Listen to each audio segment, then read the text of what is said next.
Ayan. Nag-prepare ako guys ng lulutuin. Magagawa ko ng talbos ng kamote. Ayan. Kasi mga 4 na araw, nakatapos sa or 3 araw. Kaya kailangan natin lutuin. Ayan, luto lang siya. Tapos magpiprito ako ng mataan na isda. Ayan. Mataan ba ito? Ayan. Ipiprito lang natin ito. Tapos isasashado natin. Tapos, may ano ko dito, itlog alat. May 3 itlog alat tayo. Ayan. Lalagyan natin siya ng kalamansi mamaya at saka sibuyas, kamatis. Ayan. Tapos syempre, hindi mawawala yung sili. Ayan. So, mamaya papakita ko sa inyo yung pagluluto ko. Kasi nga minsan, hindi ko na napapakita yung pag-prepare ko. Kasi nga, diretso na pagluluto, hindi ko napapakita ko kasi nga yung minsan, yung parang nagmamadali na o yung minsan nakalimutan, gano'n. So, mamaya. So, guys, luto, meron kami ito, na. Ayan na. Diba, natin ang pagkakas, ito guys. Ayan. Hindi ko balik. Kailangan yung kita.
So ayan guys, gagawin na natin yung ating itlog alat.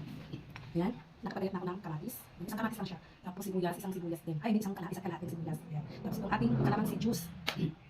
Kalamansi juice. Tapos ito yung ilalagay natin pampalasa. Nor seasoning liquid. Tapos ito yung 3 itlog alat natin. Papakita ko sa inyo kung paano gawin. Hatiin lang natin kapag na. Ayan. Tapos, ayan. Tsarahin lang natin. Ayan. Ayan. Bisa. Ini masih guys,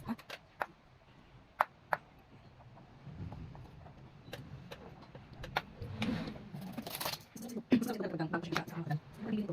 Tanong bago siya. Yan.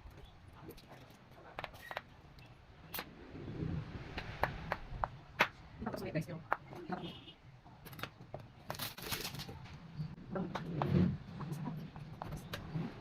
Ganito siya lang guys. Yan. Yan. Tapos itong ating sili. Gagayatin natin. Kaya naman dito, pakipagin natin. Kaya naman sa kanin. Kaya natin sili ito. Yan. Yan. Tapos, kaya natin naman.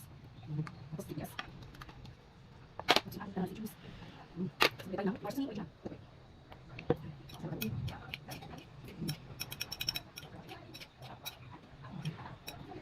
ikpan natin. Kasi nga, guys, nag-juicy yan. Kasi ako pagkakos kamatis, kasi hindi natin po. Siyempre talaga natin yun. Tapos ngayon, siya kalamansi juice. Tapos, ito yung natin liquid. Tapos, so,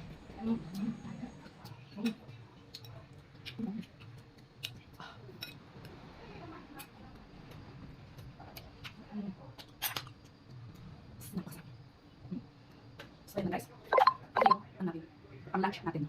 So, yun na guys. Bago.